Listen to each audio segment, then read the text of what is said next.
রবীন্দ্রনাথ ঠাকুরের গল্পগুচ্ছ বই থেকে এখনকার ছোট গল্প দান প্রতিদান। বড়গিন্নি যে কথাগুলো বলিয়া গেলেন তাহার ধার যেমন, তাহার বিষ তেমনি। যে হতভাগিনীর উপর প্রয়োগ করিয়া গেলেন তাহার চিত্তপুত্তরই একেবারে জ্বলিয়া জ্বলিয়া লুটিতে লাগিল। বিশেষত কথাগুলো তাহার স্বামীর উপর লক্ষ্য করিয়া বলা, এবং স্বামী রাধা মুকুন্দ তখন রাত্রের আহার সমাপন করিয়া অনতিদূরে বসিয়া তাম্বুলের সহিত তাম্রকূট ধূম সহযোগ করিয়া খাদ্য পরিপাকে প্রবৃত্ত ছিলেন। কথাগুলো শ্রুতিপথে প্রবেশ করিয়া তাহার পরিপাকের যে বিশেষ ব্যাঘাত করিল এমন বোধ হইল না। অবিচলিত গাম্ভীর্যের সহিত তাম্রকূট নিঃশেষ করিয়া অভ্যেস মতো যথাকালে শয়ন করিতে গেলেন। কিন্তু এইরূপ অসামান্য পরিপাক শক্তি সকলের নিকটে প্রত্যাশা করা যাইতে পারে না। রাসমণি আজ শয়নগৃহে আসিয়া স্বামীর সহিত এমন ব্যবহার করিল যাহা ইতিপূর্বে সে কখনো করিতে সাহস করে নাই। অন্যদিন শান্তভাবে শয্যায় প্রবেশ করিয়া নীরবে স্বামীর পদসেবায় নিযুক্ত হইত, আজ একেবারে সবেগে কঙ্কন ঝঙ্কার করিয়া স্বামীর প্রতি বিমুখ হইয়া বিছানার একপাশে শুইয়া পড়িল এবং ক্রন্দনাবেগে শয্যাতল কম্পিত করিয়া তুলিল। রাধামুকুন্দ তৎপ্রতি মনোযোগ না দিয়া একটা প্রকাণ্ড পাশবালিশ আঁকড়াইয়া ধরিয়া নিদ্রার চেষ্টা করিতে লাগিলেন। কিন্তু তাহার এই উদাসীন্যে স্ত্রীর অধৈর্য উত্তরোত্তর বাড়িয়া উঠিতেছে দেখিয়া অবশেষে মৃদুগম্ভীর স্বরে জানাইলেন যে তাহাকে বিশেষ কার্যবশত ভোরে উঠিতে হইবে, এক্ষণে নিদ্রা আবশ্যক। স্বামীর কণ্ঠস্বরে রাসমণির ক্রন্দন আর বাধা মানিল না, মুহূর্তে উদ্বেলিত হইয়া উঠিল। রাধামুকুন্দ জিজ্ঞাসা করিলেন, কি হইয়াছে? রাসমণি উচ্চস্বরিত স্বরে কহিলেন, শোনো নাই কি? শুনিয়াছি, কিন্তু বউ ঠাকুরুন একটি কথাও তো মিথ্যা বলেন নাই। আমি কি দাদার অন্যে প্রতিপালিত নহি? তোমার এই কাপড় চোপড় গয়নাপত্র এ সমস্ত আমি কি আমার বাপের কুড়ি হইতে আনিয়ে দিয়েছি? যে খাইতে পড়িতে দেয় সে যদি দুটো কথা বলে, তাহাও খাওয়া পড়া সামিল করিয়া লইতে হয়। এমন খাওয়া পড়ায় কাজ কি? বাঁচিতে তো হইবে, মরণ হইলেই ভালো হয়। যতক্ষণ না হয় ততক্ষণ একটু ঘুমাইবার চেষ্টা করো, আরাম বোধ করিবে বলিয়া রাধামুকুন্দ উপদেশ এবং দৃষ্টান্তের সামঞ্জস্য সদনে প্রবৃত্ত হইলেন। রাধামুকুন্দ এবং শশিভূষণ সহোদর ভাই নহেন, নিতান্ত নিকট সম্পর্কও নয়, প্রায় গ্রাম সম্পর্ক বলিলেই হয়, কিন্তু প্রীতিবন্ধন সহোদর ভাইয়ের চেয়ে কিছু কম নয়। বড়গিন্নি ব্রজসুন্দরীর সেটা কিছু অসহ্য বোধ হইত। বিশেষত শশিভূষণ দেওয়াত হওয়া সম্বন্ধে ছোট বউয়ের অপেক্ষা নিজ স্ত্রীর প্রতি অধিক পক্ষপাত করিতেন না, বরঞ্চ যে জিনিসটা নিতান্ত একজোড়া না মিলিত সেটা গৃহিণীকে বঞ্চিত করিয়া ছোট বউকেই দিতেন। তাছাড়া অনেক সময় তিনি স্ত্রীর অনুরোধ অপেক্ষা রাধামুকুন্দর পরামর্শের প্রতি বেশি নির্ভর করিতেন। তাহার পরিচয় পাওয়া যায়। শশিভূষণ লোকটা নিতান্ত ঢিলাঢালা রকমের, তাই ঘরের কাজ এবং বিষয়কর্মের সমস্ত ভার রাধামুকুন্দের উপরেই ছিল। বড়গিন্নির সর্বদাই সন্দেহ রাধামুকুন্দ তলে তলে তাহার স্বামীকে বঞ্চনা করিবার আয়োজন করিতেছে। তাহার যতই প্রমাণ পাওয়া যাইত না, রাধার প্রতি তাহার বিদ্বেষ ততই বাড়িয়া উঠিত। মনে করিতেন প্রমাণগুলোও অন্যায় করিয়া তাহার বিরুদ্ধ পক্ষ অবলম্বন করিয়াছে। এই জন্য তিনি আবার প্রমাণের উপর রাগ করিয়া তাহাদের প্রতি নিরতিশয় অবজ্ঞা প্রকাশপূর্বক নিজের সন্দেহকে ঘরে বসিয়া দ্বিগুণ দৃঢ় করিতেন। তাহার এই বহু যত্ন পোষিত মানসিক আগুন আগ্নেয়গিরির অগ্ন্যুৎপাতের ন্যায় ভূমিকম্প সহকারে মাঝে মাঝে উষ্ণ ভাষায় উচ্ছ্বসিত হইত। রাত্রে রাধামুকুন্দের ঘুমের ব্যাঘাত হইয়াছিল কিনা বলিতে পারি না, কিন্তু পরদিন সকালে উঠিয়া তিনি বিরস মুখে শশিভূষণের নিকট গিয়া দাঁড়াইলেন। শশিভূষণ ব্যস্ত সমস্ত হইয়া জিজ্ঞাসা করিলেন, রাধে, তোমার এমন দেখিতেছি কেন? অসুখ হয় নাই তো? রাধামুকুন্দ মৃদুস্বরে ধীরে ধীরে কহিলেন, দাদা, আর তো আমার এখানে থাকা হয় না। এই বলিয়া গত সন্ধ্যাকালে বড় গৃহিণীর আক্রমণ বৃত্তান্ত সংক্ষেপে এবং শান্তভাবে বর্ণনা করিয়া গেলেন। শশিভূষণ হাসিয়া কহিলেন, এ তো নতুন কথা নহে, ও তো পরের ঘরের মেয়ে, সুযোগ পাইলেই দুটো কথা বলিবে, তাই বলিয়া কি ঘরের লোককে ছাড়িয়া যাইতে হইবে? কথা আমাকেও তো মাঝে মাঝে শুনিতে হয়, তাই বলিয়া তো সংসার ত্যাগ করিতে পারি না। রাধা কহিলেন, মেয়ে মানুষের কথা কি আর সহিতে পারি না? তবে পুরুষ হইয়া জন্মিলাম কি করিতে? কেবল ভয় হয় তোমার সংসারে পাছে অশান্তি ঘটে। শশিভূষণ কহিলেন, তুমি গেলে আমার কিসের শান্তি? আর অধিক কথা হইল না। রাধামুকুন্দ দীর্ঘ নিঃশ্বাস ফেলিয়া চলিয়া গেলেন। তাহার হৃদয়ভার সমান রহিল। এদিকে বড় গৃহিণীর আক্রোশ ক্রমশই বাড়িয়া উঠিতেছে। সহস্র উপলক্ষে যখন তখন তিনি রাধাকে খোঁটা দিতে পারিলে ছাড়েন না। মুহুর্মুহু বাক্যবাণে রাসমণির অন্তরাত্মাকে এক প্রকার ষড়শয্যাশায়ী করিয়া তুলিলেন। রাধা যদিও চুপচাপ করিয়া তামাক টানেন এবং স্ত্রীকে ক্রন্দনোন্মুখী দেখিবা মাত্র চোখ বুজিয়া নাক ডাকাইতে আরম্ভ করেন, তবু ভাবে বোধহয় তাহারও অসহ্য হইয়া আসিয়াছে। কিন্তু শশিভূষণের সহিত তাহার সম্পর্ক তো আজিকার নহে।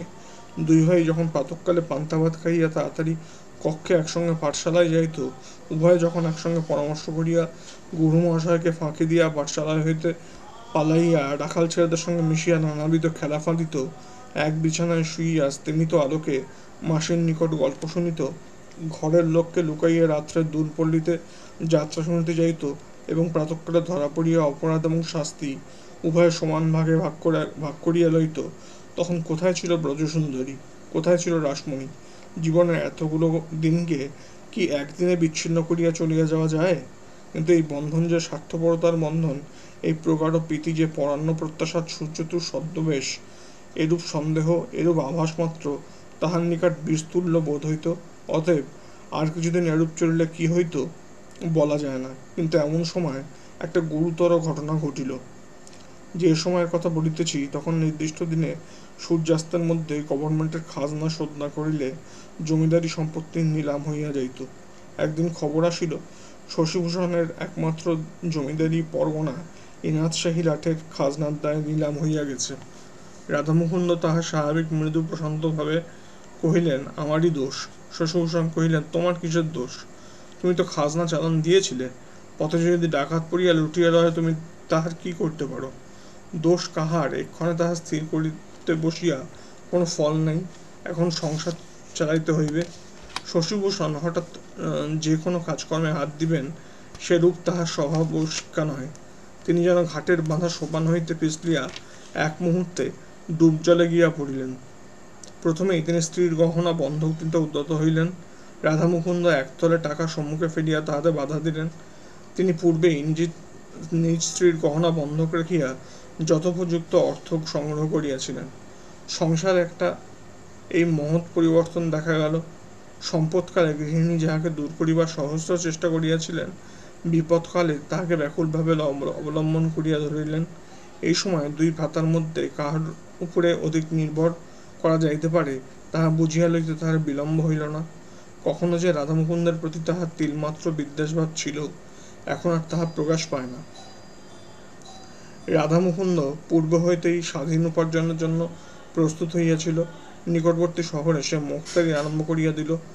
তখন মোক্তারি ব্যবসায়ের আয়ের পথ এখনকার অপেক্ষা বিস্তৃত ছিল এবং তীক্ষ্ণ বুদ্ধি সাবধানী রাধামুকুন্দ প্রথম হইতেই পসার জমাইয়া তুলিল। ক্রমশ জেলার অধিকাংশ বড় বড় জমিদারের কার্যভার গ্রহণ করিল। এক্ষণে রাসমণির অবস্থা পূর্বের ঠিক বিপরীত। এখন রাসমণির স্বামীর অন্নেই শশিভূষণ এবং ব্রজসুন্দরী প্রতিপালিত। সে কথা লইয়া সে স্পষ্ট কোনো গর্ব করিয়াছিল কিনা জানি না, কিন্তু কোনো একদিন বোধ করি আভাসে ইঙ্গিতে ব্যবহারে সেই ভাব ব্যক্ত করিয়াছিল। বোধ করি দেমাকের সহিত পা ফেলিয়া এবং হাত দুলাইয়া কোনো একটা বিশেষ বিষয়ে বড়গিন্নির ইচ্ছার প্রতিকূলে নিজের মনমতো কাজ করিয়াছিল। কিন্তু সে কেবল একটি দিন মাত্র। তাহার পরদিন হইতে সে যেন পূর্বের অপেক্ষাও নম্র হইয়া গেল, কারণ কথাটা তাহার স্বামীর কানে গিয়াছিল এবং রাত্রে রাধামুকুন্দ কি কি যুক্তি প্রয়োগ করিয়াছিল ঠিক বলিতে পারি না। পরদিন হইতে তাহার মুখে আর রা রহিল না, বড়গিন্নি দাসীর মতো হইয়া রহিল। শোনা যায় রাধামুকুন্দ সেই রাত্রে স্ত্রীকে তাহার পিতৃভবনে পাঠাইবার উদ্যোগ করিয়াছিল এবং সপ্তাহকাল তাহার মুখ দর্শন করেনি। অবশেষে ব্রজসুন্দরী ঠাকুরপোর হাত ধরিয়া মৃত্যু করিয়া দম্পতির মিলন সাধন করাইয়া দেন এবং বলেন, ছোট বউ তো সেদিন আসিয়াছে, আর আমি কতকাল হইতে তোমাদের ঘরে আছি ভাই।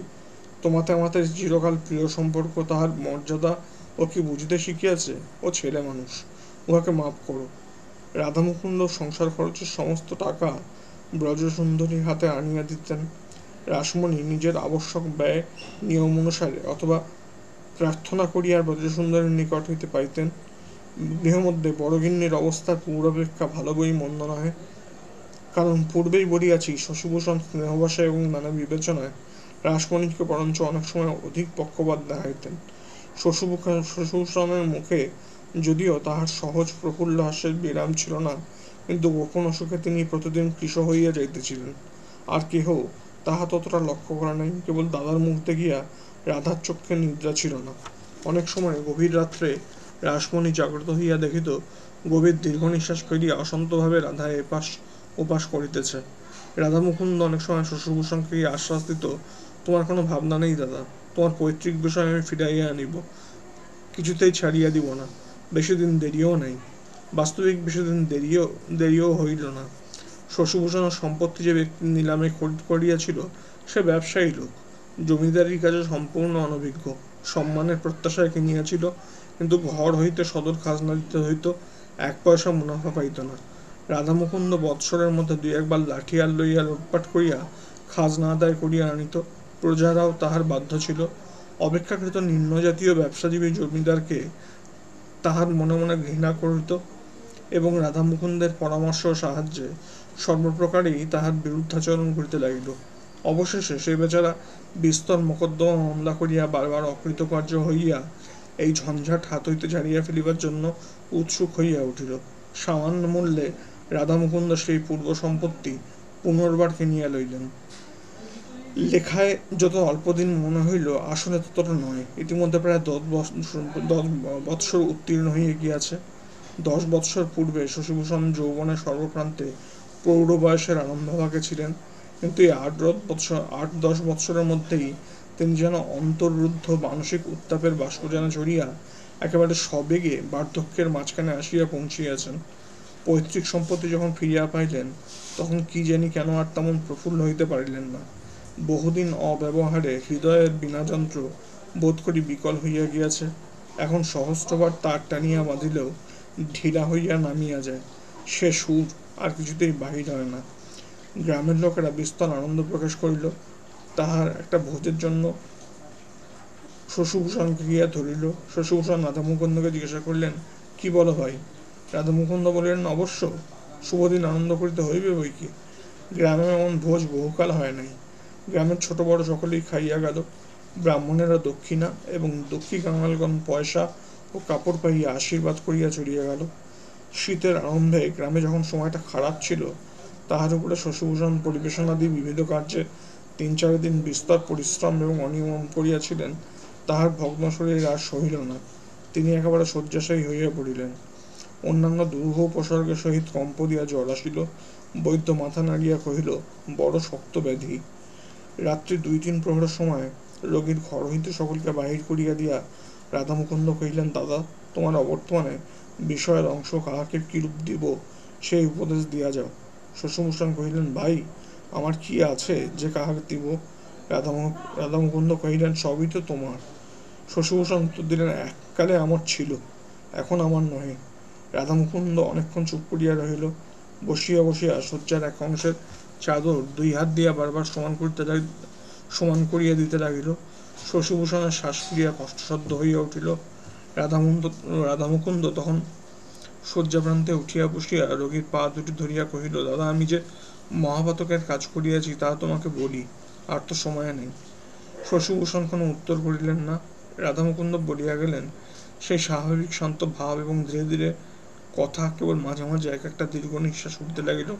দাদা, আমার ভালো করিয়া বলিবার ক্ষমতা নেই। মনের যথার্থ যে ভাব সে অন্তর্যামী জানেন, আর পৃথিবীতে যদি কেহ বুঝিতে পারে তো তুমি হয়তো পারিবে। বালককাল হইতে তোমাতে আমাতে অন্তরে প্রভেদ ছিল না, কেবল বাহিরে প্রভেদ। কেবল এক প্রভেদ ছিল, তুমি ধনী, আমি দরিদ্র। যখন দেখিলাম এই সামান্য সূত্রে তোমাতে আমাতে বিচ্ছেদের সম্ভাবনা ক্রমশই গুরুতর হইয়া উঠিতেছে, তখন আমি সেই প্রভেদ লোপ করিয়াছিলাম। আমি সদর খাজনা লুট করাইয়া তোমার সম্পত্তি নিলাম করাইয়াছিলাম। শশিভূষণ তিলমাত্র বিস্ময়ের ভাব প্রকাশ না করিয়া ঈষৎ হাসিয়া মৃদুস্বরের উচ্চারণে কহিলেন, ভাই, ভালোই করিয়াছিলে, কিন্তু যে জন্য এত করিলে তাহা কি সিদ্ধ হইল? কাছে কি রাখিতে পারিলে? দয়াময় হরি। বলিয়া প্রশান্ত মৃদু হাস্যের উপরে দুই চক্ষু হইতে 2 বিন্দু অশ্রু গড়াইয়া পড়িল। রাধামুকুন্দ তাহার 2 পায়ের নিচে মাথা রাখিয়া কহিল, দাদা, মাফ করিলে তো? শশিভূষণ তাহাকে কাছে ডাকিয়া তার হাত ধরিয়া কহিলেন, ভাই তবে শোনো, একথা আমি প্রথম হইতেই জানিতাম। তুমি যাহাদের সহিত ষড়যন্ত্র করিয়াছিলে তাহারাই আমার নিকট প্রকাশ করিয়াছে। আমি তখন হইতে তোমাকে মাপ করিয়াছি। রাধামুকুন্দ দুই করতলে লজ্জিত মুখ লুকাইয়া কাঁদিতে লাগিল। অনেকক্ষণ পরে কহিল, দাদা, মাপ যদি করিয়াছ তবে তোমার এই সম্পত্তি তুমি গ্রহণ করো, রাগ করিয়া ফিরাইয়া দিও না। শশিভূষণ উত্তর দিতে পারিলেন না, তখন তাহার বাক্রোধ হইয়াছে। রাধা মুকুন্দের মুখের দিকে অনিমেষ দৃষ্টি স্থাপিত করিয়া একবার দক্ষিণ হস্ত তুলিলেন। তাহাতে কি বুঝাইল বলিতে পারি না, বোধ করি রাধা মুকুন্দ বুঝিয়া থাকিবে। এই গল্পের এখানে ইতি।